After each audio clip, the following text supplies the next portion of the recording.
today I thought outside of me answering any questions that you might have, which raise your hand anytime you have one or you want to share a comment, I thought we would go through some of the things that were in our mailbox this week, in our newsletters. Some very interesting stories that came out this week.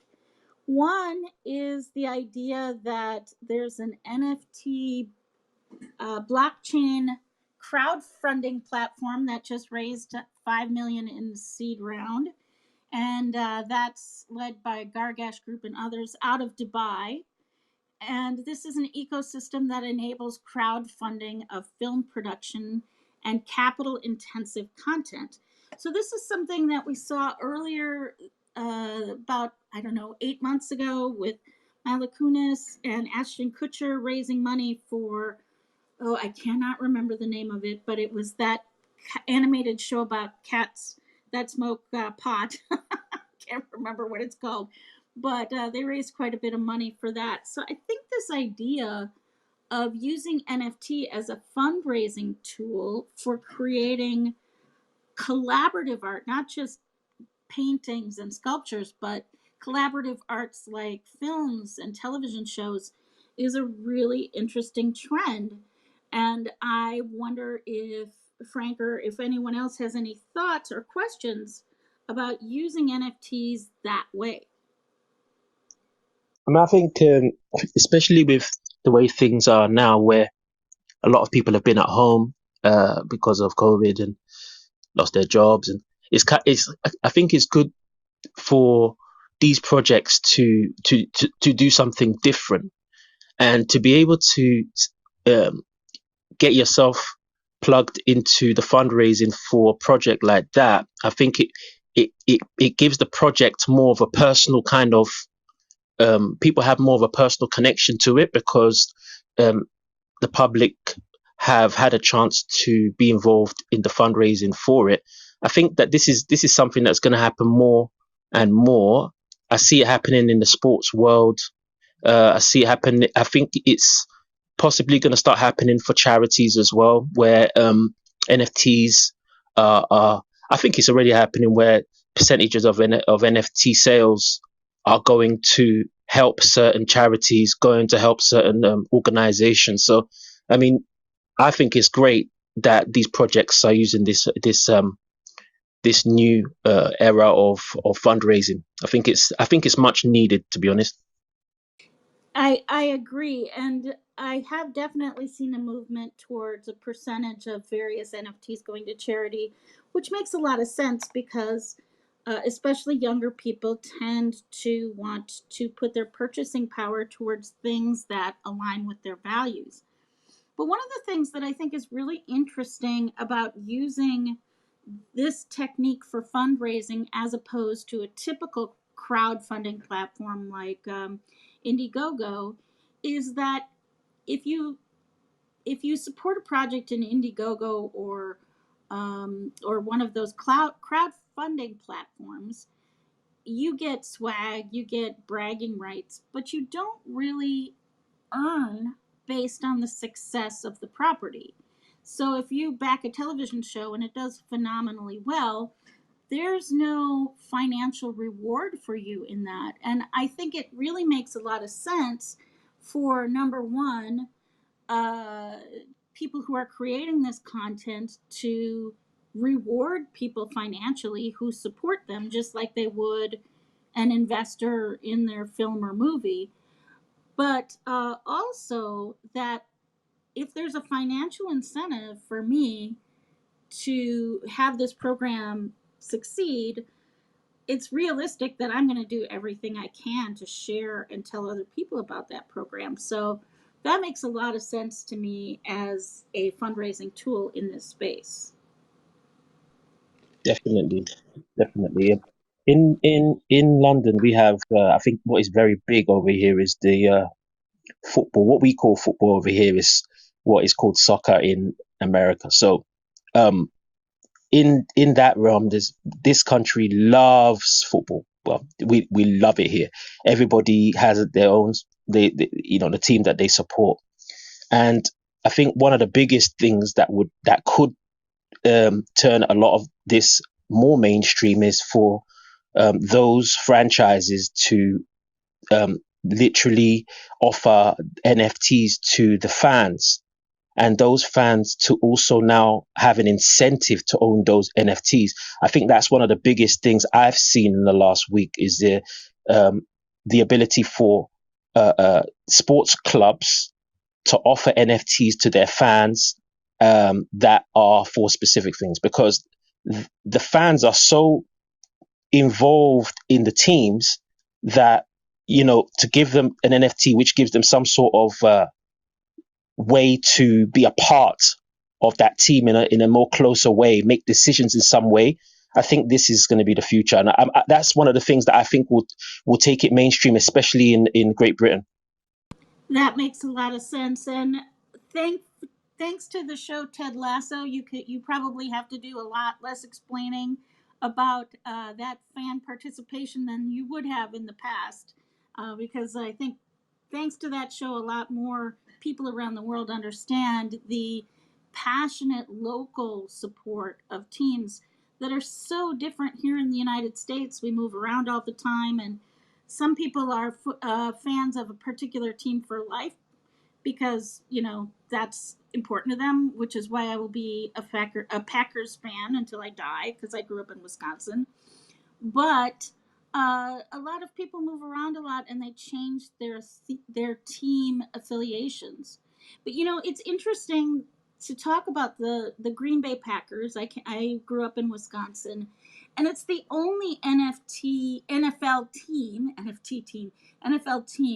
that is owned by the city. It's owned by the citizens of Green Bay, which is a tiny, sort of not a big town at all in the middle of Wisconsin.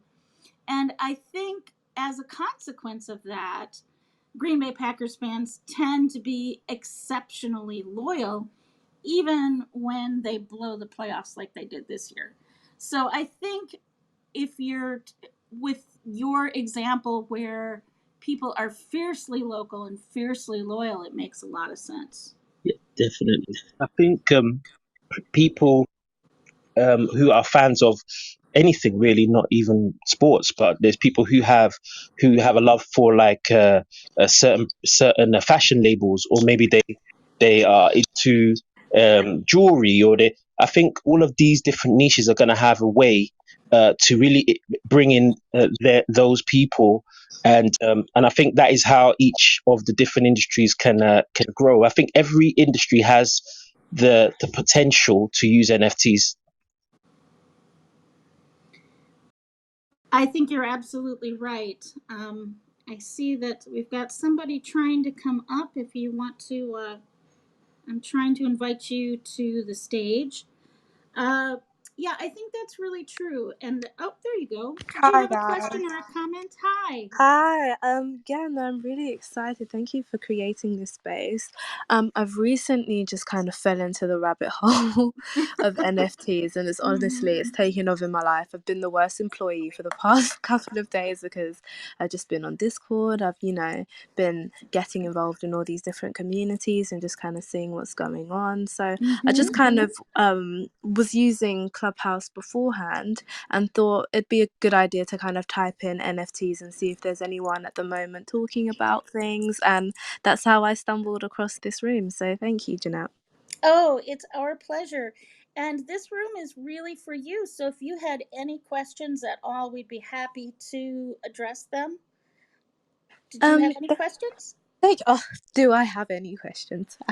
Go for it. Ask as many as you want. This is for I you. feel like the NFT space, like when you're brand new to it, can almost be kind of overwhelming. Oh, there's my friend. Hi. Maybe he wants to come up.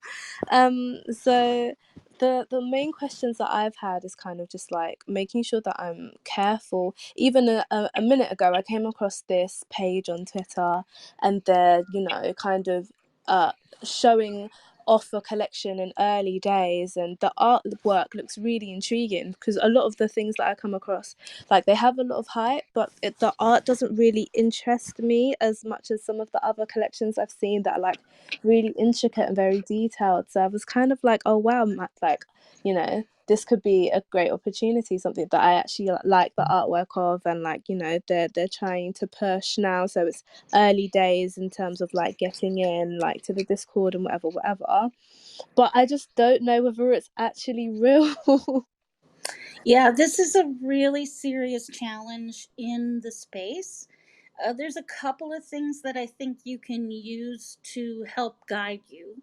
One is that if the Discord is really active with a lot of different people, not just two people talking a lot or five people talking a lot, that is often a good sign.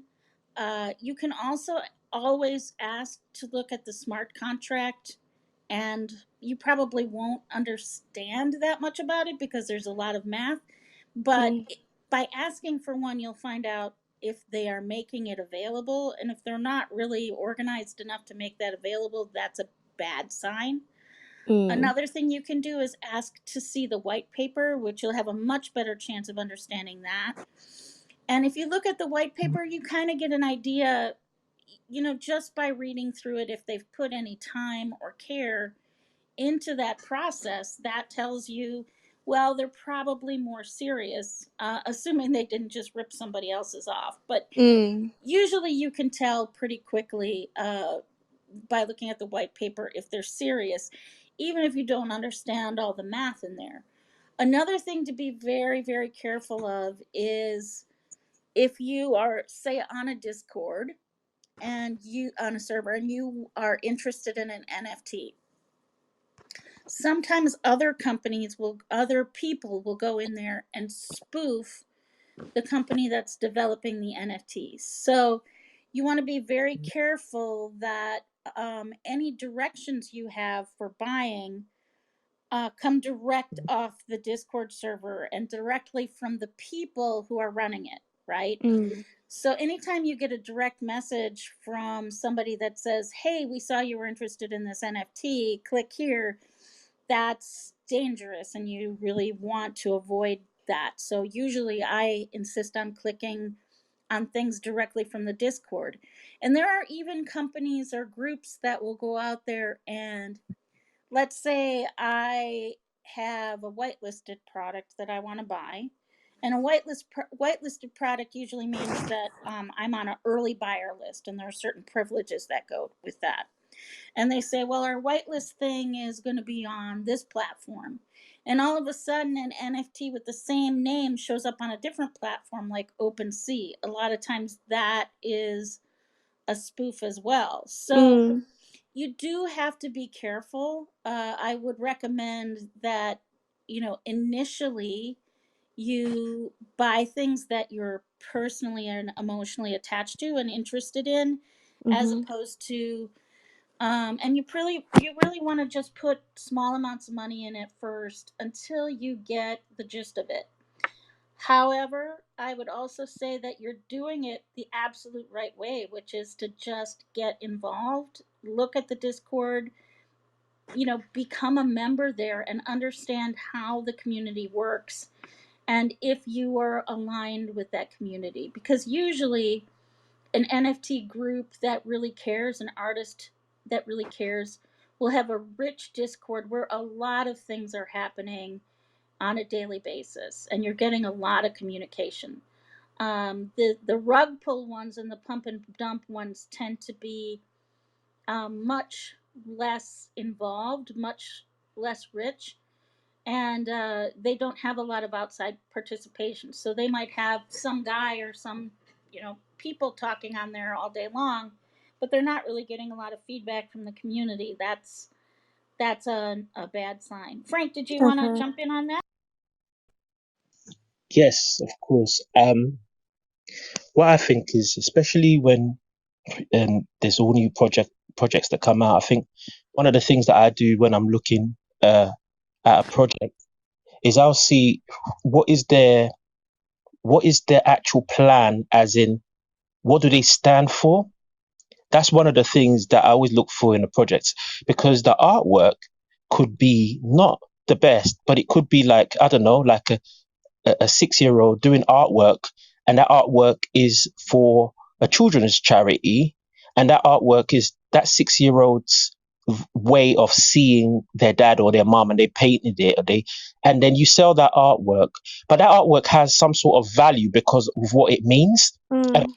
I think people equate the quality of the art to things, because one thing you got to understand is that there could be very, very good artwork and it can still be a rug pull. So you need to be more aware of what is the project about. Is it connected to a DAO?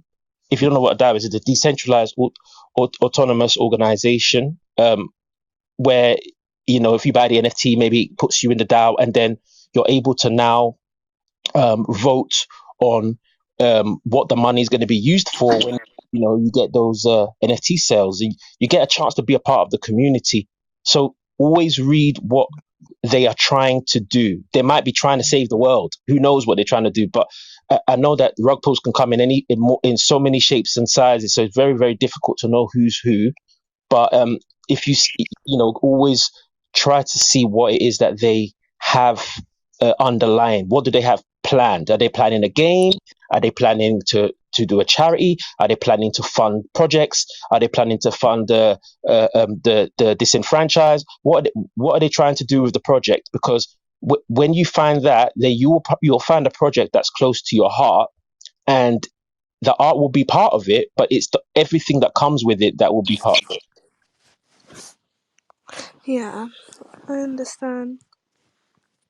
I feel like those are definitely things to consider. I haven't really come across too many yet that I feel like when I've had a look at their roadmaps or whatever, I can kind of really see.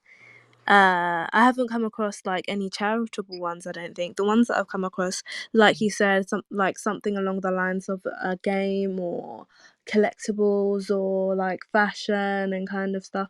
And when I say art, just in terms of like what speaks to me, because I've seen like a lot of the new collections that come out are kind of like how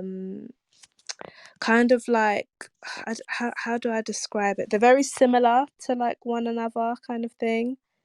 What's the word that I'm looking Well, for? they're very, Like a yeah, spin-off. they're very formulaic, and they're kind of, a lot of them are sort of cartoony, and some people love that, and a lot of people don't. And I do think it's very important that whatever you decide to invest in speaks to you in some way, right? Mm, Because even if it's a totally legitimate NFT group, as you're finding out, it's a fair amount of work at this point to get involved. And mm, so you're not necessarily going to have the passion to deal with challenges about connecting your wallet, and challenges about gas prices, and challenges about so many other things if you don't really feel some sort of emotional attachment to it. So yeah, I do think it's very important that whatever you pick connects with you emotionally in some way, so that you'll overcome those barriers. And sometimes a brand new group that is fumbling around a little bit, but is straight about the fact that they're fumbling around with it, I'll give them more rope, I guess. I'll give them a little more leeway than a group that comes across as very slick but isn't communicating very much. Because oh, launching mm, an NFT is hard too. It's not like you just put a piece of artwork up there and hope. I mean, it's a lot of work to launch NFTs, and even people who have done it before are constantly learning new things. So, yeah, I think those are really good touch points, but I think you're in very good company. I think a lot of people are experiencing those same things that you're talking about. definitely. It is it is overwhelming, especially when you find out, because when I first got into the space, I didn't realize how challenging it could be to get a whitelist spot and become an OG or the kind of grinding that it takes to, you know, really kind of get the opportunity to mint pre-sale, or, you know, not later on down the line. And that's kind of what I've been advised not to do. It's just kind of like an early starter. Everyone says don't mint in the public launch, because obviously if I'm not quick enough, like, I'll still be charged gas fees and etc etc. So the kind of advice that I've been kind of loosely recommended is that to try and get a whitelist spot, but it is very challenging. So, you know, Yeah, just kind it of can be. It can be like you said. It can be like almost another job. But the good, I mean, I do think that's good advice for this reason. When you're grinding and you're trying to get that whitelist spot, you will learn so much about the nature of the people in the group. And mm. if they're just giving, or if they're just taking, or if they're giving and taking, because a good a good grind leaves you feeling like you and the NFT creators are in it together, and they should be incredibly helpful during that process. That's their job. So that can also give you a sense of, well, do I really want to do this or do I not want to do this?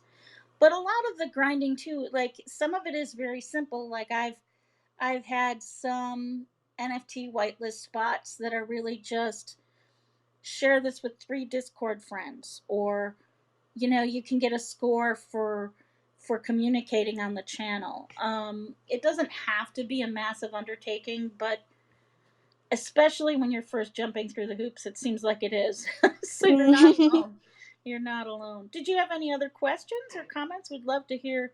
This is the best part, when you guys come up here and ask questions. Um, I'm just like, oh, I do have questions actually Go ahead. about, because I've seen some other collections coming out, but they'll be on like different currencies, like Sol. I think I learnt today I don't know what the full name is, but it's called Sol, and it's not Ethereum. I only have. It's Pardon? Solana, probably. Go ahead, Frank. Oh yeah, yeah. Okay, yeah. So um, I would say there's a few chains, and they're different chains, different blockchains, different coins. Yeah, just so that you don't get yourself too bogged down in all of that. Solana, the reason why people mint the NFTs on Solana is because the gas fees are very low. Very very low. The cost of entry is low. And it's got a lot more hype recently because of that. Um, but most NFTs are very, very much more seen as viable on Ethereum, because Ethereum is where it all began. That's where NFTs began. So um, it really depends. Like, I mean, if you're going to launch an NFT on Ethereum, you're going to have to price in the you have to price in the gas fee for when you're going to mint them. So all of this is like what you're going to be is the price of business, really, until Ethereum goes to proof of stake, and we hopefully have less gas fees. And then I think there's going to be a boatload of people that are going to be launching NFTs back again on Ethereum. I do like the fact that Ethereum at the moment has that higher cost of barrier to entry, because um, it may decrease the amount of bad actors there. Even though there are bad actors that are willing to spend money, most bad actors will more likely spend money on a chain where they don't spend as much for the gas fee. So Solana has them. I think Polkadot has them. Even Cardano even has their own NFTs. Ethereum, there's NFTs on different chains, but most at the moment um, are on Ethereum and Solana, from what I've seen. I see. Thank you. That makes a lot more sense now. I didn't I didn't really understand what it Gas was at first. gas fees are a terrible, terrible moment in your NFT journey, where you realize that the cost isn't just the cost. Yeah. And sometimes sometimes the gas fees cost more than the NFTs. And this can be a really serious issue. So you really want to check into those gas fees as you get going in the space. Um, I also agree with Frank that the Ethereum ones tend to be the safest, but they also tend to have pretty high gas fees, and therefore the price tag is higher. I do think some of the other chains are aware of some of the more innovative models are being developed, because the the really established NFTs that can absorb those gas fees also tend to be the really expensive NFTs for people who have a lot of money to invest. I was curious, Frank, if you've had any experience with Avalanche. I have had a little bit experience, but not. It's not. It's. I haven't spent a lot of time on there, but I do know that the gas fees are very, very low as well. I haven't minted anything on Avalanche, but I really do like Avalanche though, but I haven't minted any NFTs recently on there, and I haven't actually bought any NFTs on there. Yeah, I was just considering one on there right now, but I've been having some real challenges getting my wallet hooked up. So that is the other downside of having these other chains, is you have to get your wallet connected, and that can be a challenge. That, that Another thing I might mention is the really, really important thing. You understand about your wallet and how you have to keep your passphrase secret, and you have to print it out. Did you actually print out your wallet phrase yet? I wrote it down. Okay, the whole key, the whole long key, or just the Y- phrase? The it's 12 words, right? Yeah, that's your passphrase. You also want to print out on a piece of paper your key and put it somewhere very safe, like in a vault or something, or a locker, Okay, okay. just in case. It's a good thing to be better safe than sorry, because one thing about this space is, um, if if you lose your wallet, it's gone. So you want Mm, to be super mm-hmm. careful about that. Yeah, definitely. I heard about some people that invested in Bitcoin quite early on, and obviously, now would have had, millions in their accounts, but they just can't remember how to Yeah, get back in. yeah. This is a pretty important thing, because yeah, some people have really learned the hard way. I just don't even know. Currently, I don't have a safe, but No, I don't know where I would hide it's it. Like it it's feels. such a Gen X thing, and not really a Gen Z thing, right? To have a fire safe, but it's not a bad idea to invest in a small one, and put your passphrase in there, and your key, and also any really critical documents you can put on a thumb drive and put in there too, just in case. But Okay. but that's a very I'm kind of an old lady, so those are kind of old lady precautions. No, but it's great precautions to take. These are things that like you genuinely have to consider. I mean, like the only time I really see people with safes are in like spy movies. And it's Yeah. like I feel like we're now in the day and age where people could have so much in their wallet just off of whatever investments they've made, or whether it's luck. Like you should just never know. And we could get to a point in time where people are like, they know the way to like rob people is by the keys and the wallets, so like. Oh, that those days are already here, so you have to Mm, be super careful. mm, But yeah, I mean, I come from an earlier day of computing, before there were all of these massive distributed systems like the Amazon cloud system and all of that. So like, we used to literally have to. I ran a software company, and we would back the stuff up and then put a hard copy of the tapes or whatever digital media we had into a fire safe, because there was no backup on iCloud or Amazon back in those days. So it's a different way of doing business. mm, definitely. And I don't know how these clouds don't get hacked. Like I really wonder. Oh, they do. They do. You have to be You have to be so careful with everything that you put on the cloud too. That you're not leaving trails of crumbs around for people to find you. But on the other hand, there are so many things we would not be able to do, including anything in this blockchain space, if we didn't have decentralized computing.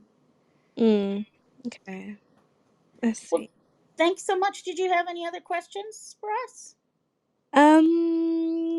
Do I have any other questions? They're all gonna hit me as soon as I leave this room. I know it. Let me see. I did try to make a notes kind of section on my phone just to keep all of my thoughts That's very smart. together. Well, while you're looking, I'm going to mention. Oh, go ahead, Frank. No, I was just gonna say, because of if you've been looking at the whole NFTs, I'm pretty sure you would have heard of staking and DeFi. And you may have heard of those because in some of those NFTs, those NFT projects, in their roadmap, they may include staking and their own token, Mm, which you can own. So when you see that, just that's another thing to always check those things when, especially when they say they're going to have a staking platform or a platform where you can put your coins as a for provide liquidity to a certain platform. You have to be aware that those platforms as well, even if they're audited, they could still be some bad actors as a part of that. So mm, this another way because many people are earning from decentralized finance, which is, you know, your bank is not paying you enough. So decentralized finances come into the place where people are able to earn ridiculous percentages, which it is risky, um, some more than others. But that this is something that's happening a lot, and you may see them, especially on some of those roadmaps. If you do see them, just be aware that what that is that they have their own token, which if you have form for a certain APY, that is on the site. Sometimes it can be 100 and something percent, 200%, which sounds really crazy, but that's what's happening now. So some of them are legit, and you can earn those percentages, and they go down. But you just have to be very, very careful about only putting in what you can afford to lose. Don't put in risk capital, none of your bills or anything like that, because anytime it can go down. But that is something that is actually changing the world now, and the banks are scared. They're very scared of DeFi and NFTs, and some of them are trying to get involved. I think that's really good advice, Frank. I think I'm going to move on to another thing that I saw in the news this week. And if you think, Lavish, if you think of any other questions that you have, just jump on in. But in the meantime, there's an article in Forbes, a really impassioned article about how the best use case for gaming NFTs is one that the publishers are not talking about. And it's really interesting because this writer, what's his name here? Paul Tassi, is saying that when these game companies are developing NFTs, they tell their gamers, "Hey, this is a chance for you to participate with us. This is a way for you to take things with you when you leave the game." But one of the main thing that gamers are talking about is how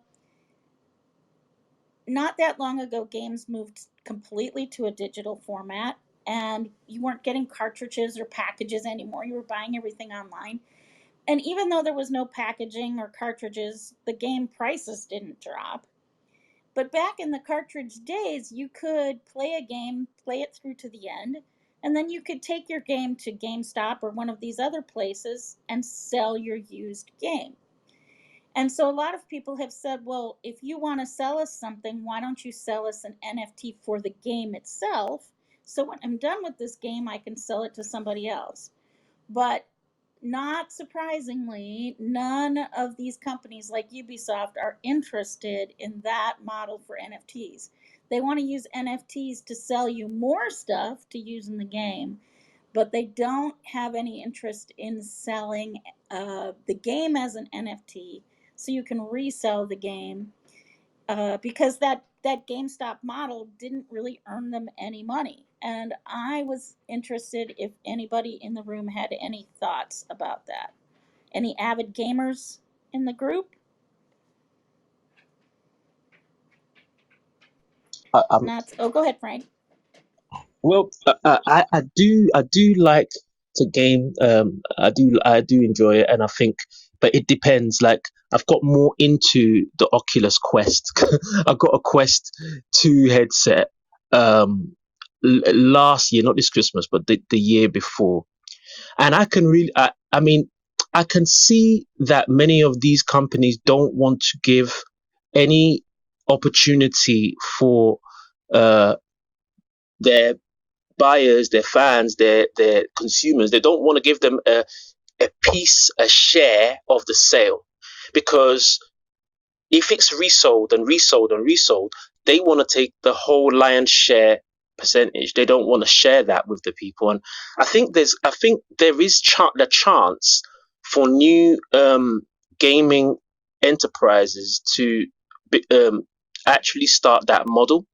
I think there is something that could happen there. I know that free to play is a big thing now with some companies like the some of the franchises are now going free to play, um, which is interesting. So you don't pay for the cartridge, like you said, and you can just download the game for free. You don't have to pay anything. You just download it for free, and they earn off of advertising, they earn off of other things. I think that there is a chance for that. I think the company that or the gaming house that actually starts to do that is going to lead the way, because I think that you need to get those gamers and get them in like that, because that will change. I believe that will change the industry. But the greed, there's a lot of greed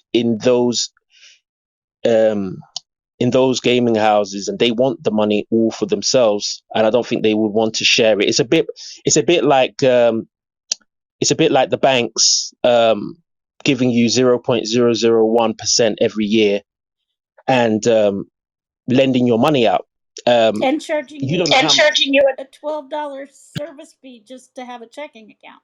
That's it. So it's almost like that. It's like a monopoly. So it's going to be a monopoly for a while, but sooner or later, it's going to be like DeFi, where everybody's going to be able to own a piece of the game.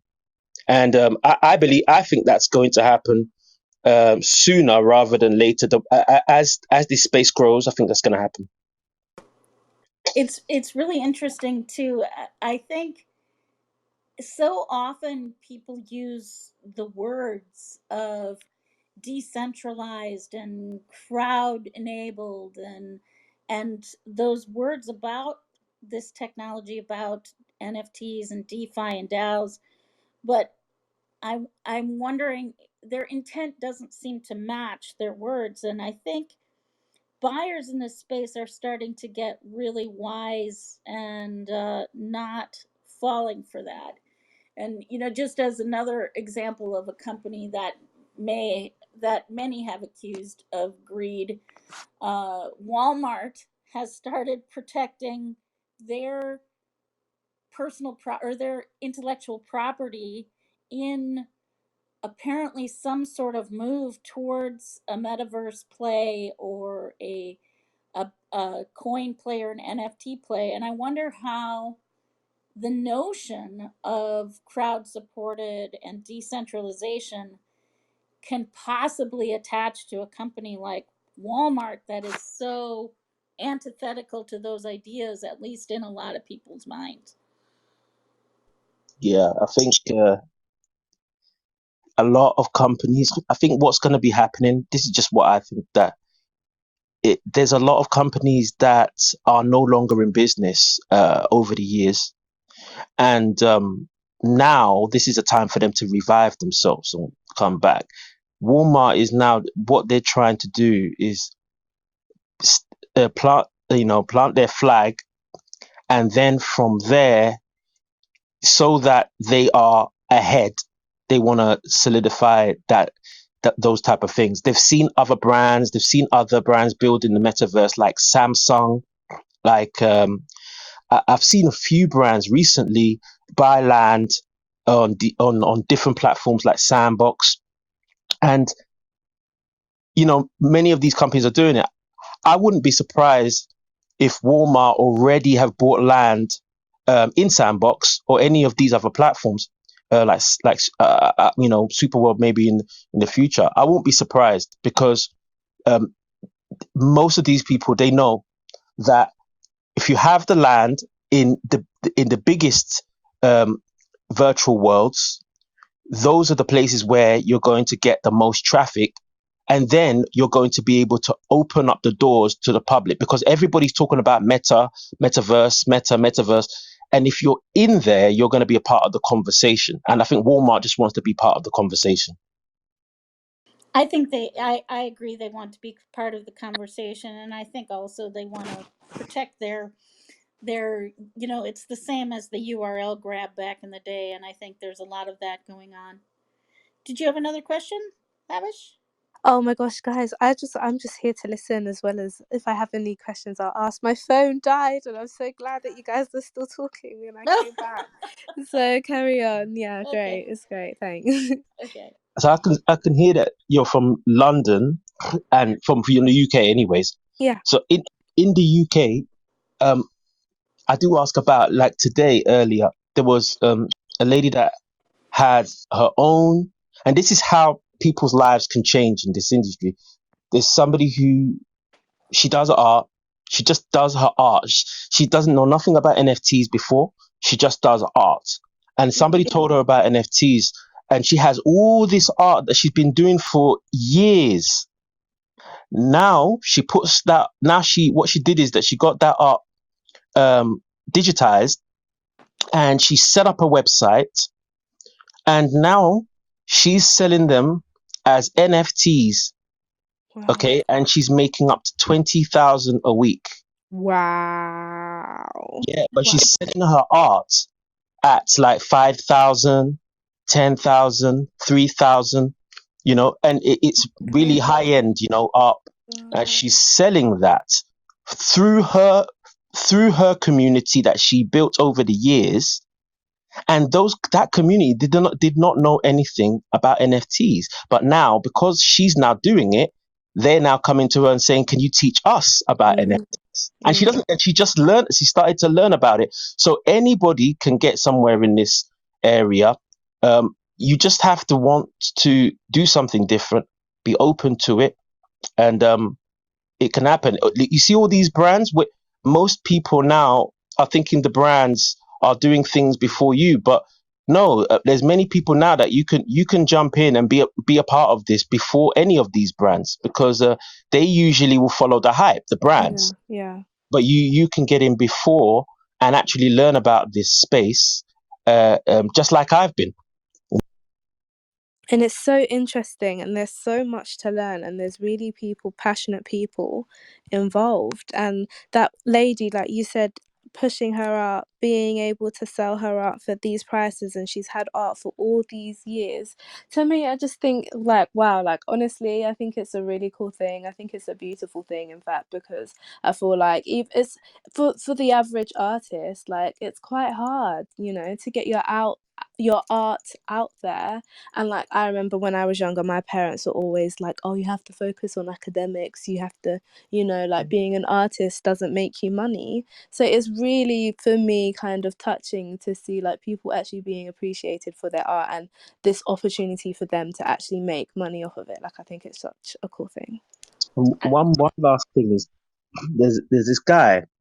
He was on YouTube, and he what he did. I think he's from somewhere in Asia. I can't remember, but he was doing YouTube videos, and he would take a picture after every video that he did for a whole year. I think it was a whole year, or since the beginning of his YouTube channel. So he would take a picture, like, a screenshot.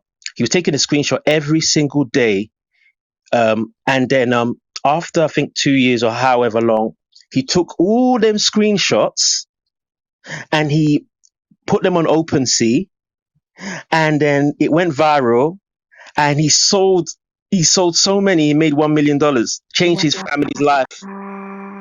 He's from a poor family. He made $1 million from just his screenshot of his face that he took every single day. I don't know for how long.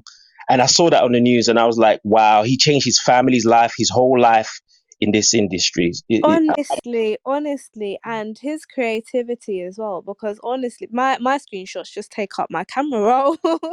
They're not helping my family, the fact that he even thought to make all of those pictures NFTs, like, I think that's crazy. That's great. That's really cool. I think I even saw like a collage of like the different pictures, like just his face each day.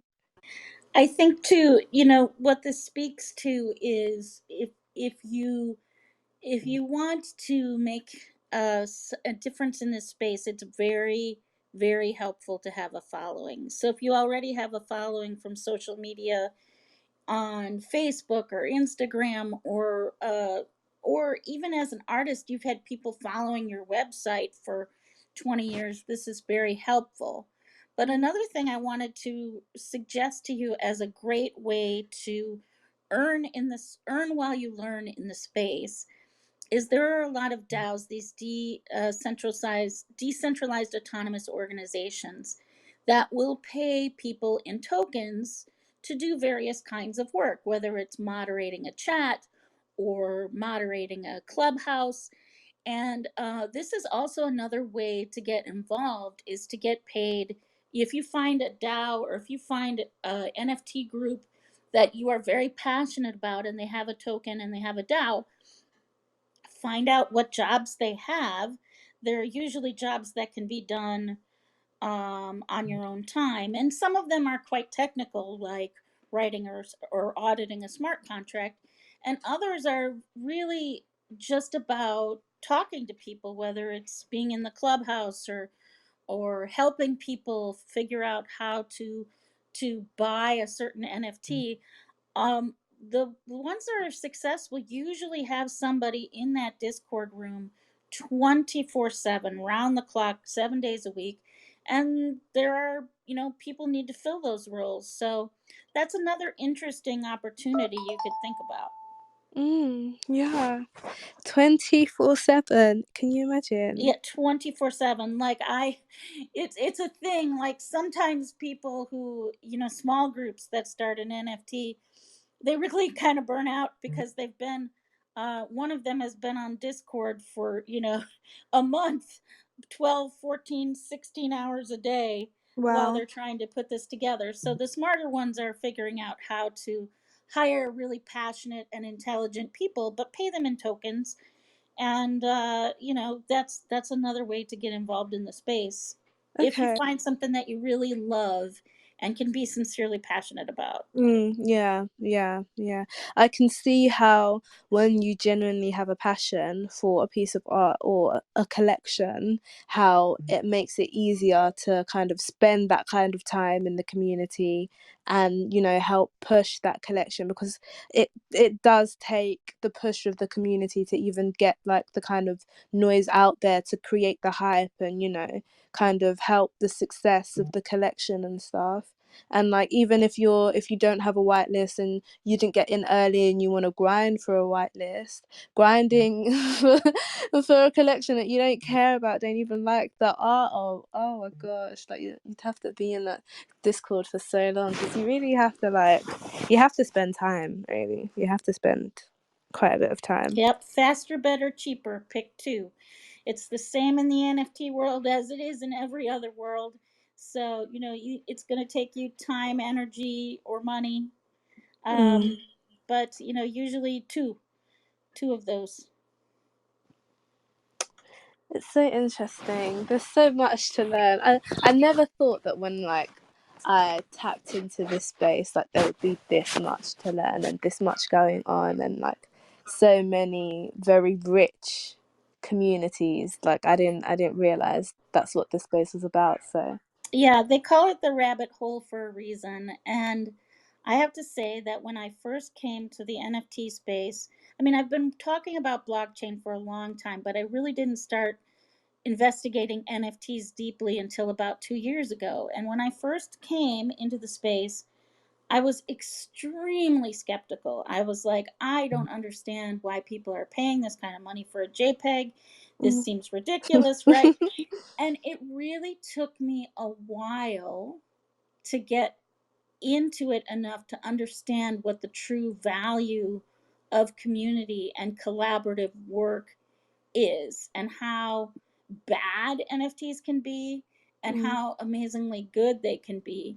But now I'm in the position of the person, like, I just had a dinner the other night with some friends, and I didn't even get to eat because I was defending NFTs for an hour and a half. And I'm like, look, I get it. I was right where you were, and this is more complex and rich than it seems on the surface, for sure. And I think NFTs have a value of their own, but I think one of the biggest values that they have is they take the notions of decentralized finance, peer-to-peer finance, and they take the notion of DAOs, the the autonomous organizations, where it really is a collaborative environment, and they make it more tangible for people to understand, right?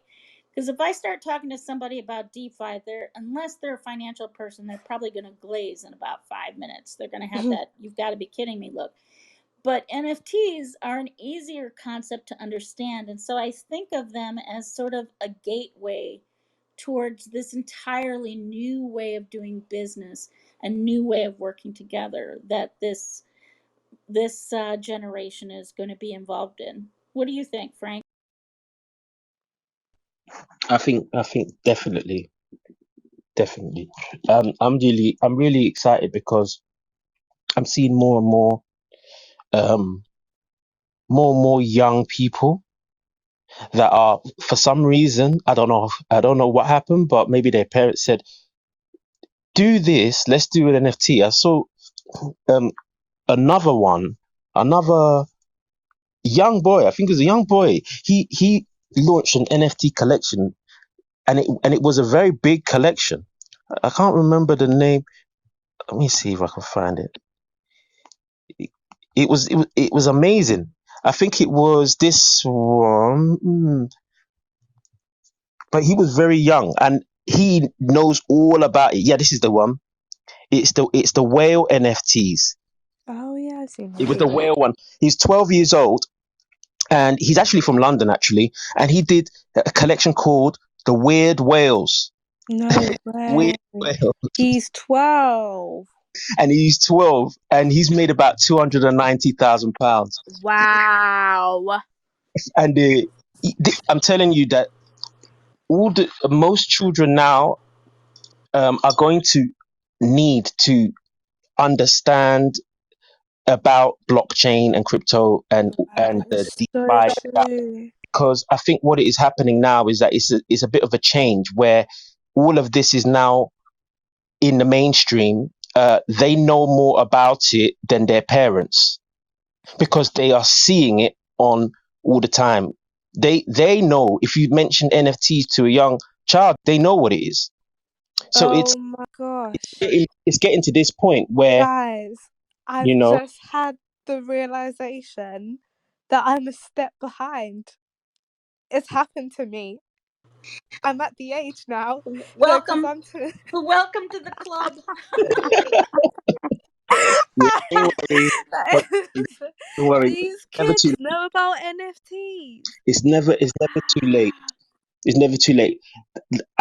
Anytime somebody says to me, "Okay, I don't understand," especially recently, I copy the URL for this one with his 12-year-old boy makes £290,000 from Whale NFT. Mm, This boy is 12 years old, and during the school holidays, he made that.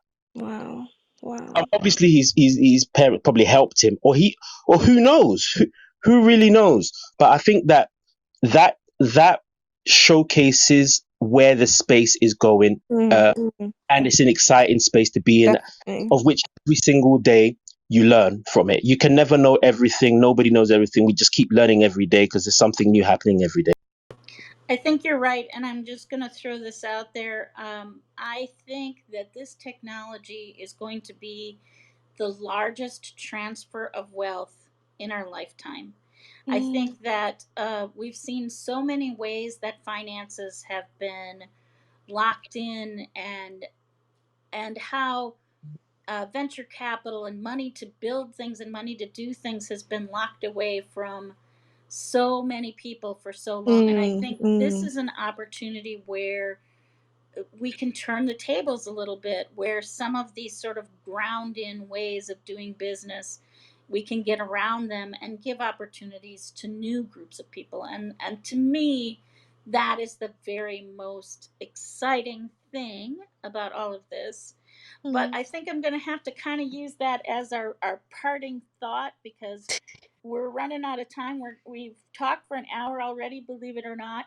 But what I am going to say is this clubhouse is brought to you by Infiom. And Infiom is an organization, an education organization about NFTs, DeFi, DAO, and the metaverse. And we are really passionate about helping people understand what is so amazing about this. I'd love to invite you to there's a link at the top there for infium.com.